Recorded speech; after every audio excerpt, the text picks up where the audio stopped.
आधी रात किसने डिक्लेयर वाला प्लान बनाया, फिर सुबह आते ही वेस्टइंडीज को चौंकाया। पारी के अंतर से विंडीज को बहुत बुरा हराया। टीम इंडिया के 5 हीरो ने तहलका मचाया। जी, टीम इंडिया ने एशिया कप जीतने के बाद वेस्टइंडीज को रौंद दिया है।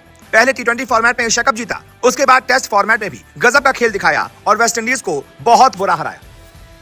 लेकिन सबसे ज्यादा चौंकाने वाली बात यह रही कि वेस्टइंडीज को भी यकीन नहीं होगा कि अचानक से टीम इंडिया के खिलाड़ी आधी रात में ही प्लान बना लेंगे और वेस्टइंडीज को सुबह आते ही चौंका देंगे। दरअसल जिस वक्त टीम इंडिया के पास 448 रन बोर्ड पर थे और खेल 2 ही दिन का खत्म हुआ था, तो सबको उम्मीद ये थी कि तीसरे दिन टीम इंडिया बड़े आराम से बल्लेबाजी करेगी, अपने बल्लेबाजों को प्रैक्टिस देगी, कम से कम 600 रन बोर्ड पर लगाएगी और उसके बाद डिक्लेयर करके वेस्टइंडीज को बल्लेबाजी करवाएगी। रविंद्र जडेजा 104 पर खेल रहे थे, वॉशिंगटन सुंदर 9 रनों पर खेल रहे थे। इसके बाद नीतीश कुमार रेड्डी जैसा बल्लेबाज बचा था, तो सबको उम्मीद थी कि इन तीनों ही बल्लेबाजों को प्रैक्टिस करवाई जाएगी, मैच प्रैक्टिस दी जाएगी और उसके बाद फिर 600 या 650 बनाकर वेस्टइंडीज को बल्लेबाजी सौंप दी जाएगी।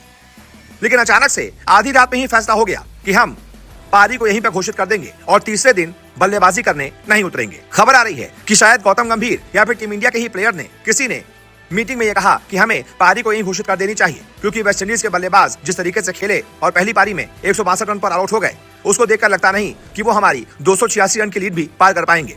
ऐसे में हमें अपने खिलाड़ियों को आराम देना चाहिए और वेस्टइंडीज के लिए यही चुनौती पेश करनी चाहिए कि तीसरे दिन डिक्लेयर करके उनको पहली गेंद से मैदान पर बल्लेबाजी के लिए उतार देना चाहिए।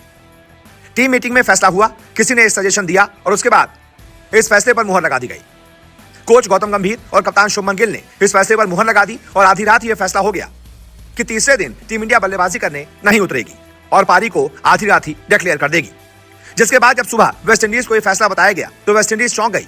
उसकी तैयारी गेंदबाजी की थी, लेकिन अचानक से उसको बल्लेबाजी करवा दी गई, जो वेस्टइंडीज पूरी तरीके से चौंक गई और नहीं कर पाई। अब अचानक से टीम इंडिया ने डिक्लेयर वाला बम फोड़ दिया तो वेस्टइंडीज को भी समझ नहीं आया, करे तो करें क्या, कहें तो कहें क्या। उनका माइंड मेकअप गेंदबाजी का था, लेकिन इंडिया ने करवा दी उनसे बल्लेबाजी। बस यहीं पर वेस्टइंडीज का सारा गणित फेल हो गया। टीम इंडिया ने 448 रनों पर अपनी पारी को डिक्लेयर कर दिया और 286 रनों की बढ़त हासिल कर ली। वेस्टइंडीज के लिए ये 286 रन भी ज्यादा पड़ गए। दूसरी पारी में उसकी खराब शुरुआत रही। चंद्रपॉल को मोहम्मद सिराज ने 8 रनों पर आउट कर दिया, फिर कैम्पबेल को जडेजा ने 14 पर आउट कर दिया। इसके बाद अलिक अथानसे को वॉशिंगटन सुंदर ने शानदार कॉटन बोल्ट 38 रनों पर कर दिया। फिर ब्रेंडन किंग को रविंद्र जडेजा ने 5 रनों पर आउट कर दिया। कप्तान रोस्टन चेस तो कुलदीप यादव की फिर की समझ नहीं पाए और 1 रनों पर क्लीन बोल्ड हो गए। इसके अलावा शाई होप सिर्फ 1 रन बना पाए।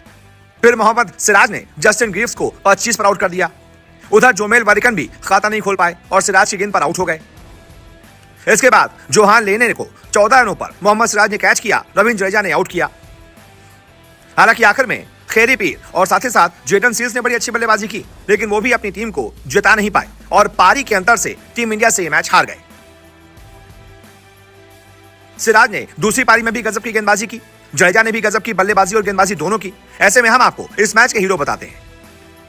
हीरो की शुरुआत होती है टीम इंडिया की पहले बल्लेबाजी से। नंबर 1 हीरो रहेंगे केएल राहुल, जिन्होंने शानदार शतक ठोका। नंबर 2 हीरो रहेंगे ध्रुव जुरेल, जिन्होंने 125 ठोके।